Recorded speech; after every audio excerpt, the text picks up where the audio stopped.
Shalom à tous, que Dieu vous bénisse abondamment. Nous allons suivre cette vidéo. Ça dit, aucun chrétien ne peut aujourd'hui lancer un défi aux musulmans en disant non, non, non, cette prophétie ici ne parle pas des musulmans, de Mohammed, ça parle plutôt de Jésus. Non, ça n'existe pas. On a fait des débats et des débats, des débats et des débats de pasteurs, et la plupart d'entre eux ont fini par se convertir en islam.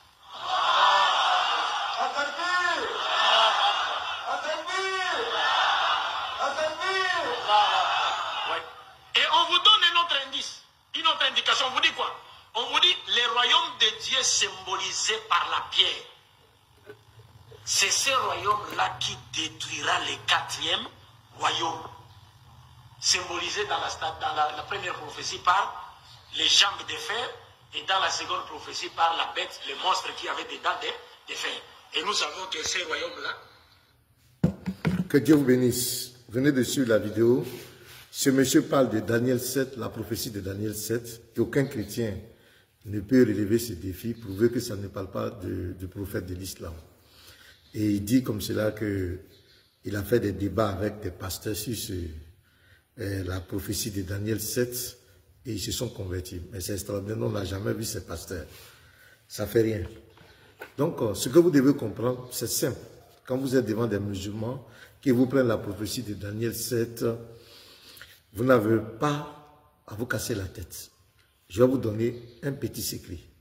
Vous prenez Daniel 7, le verset 9, que je vais lire. Je regardais pendant que l'on plaçait des trônes, et l'ancien des jours s'assit.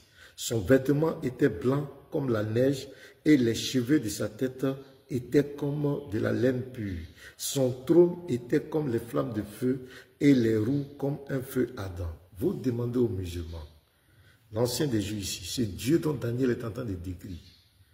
On parle de sa tête, de ses cheveux et tout.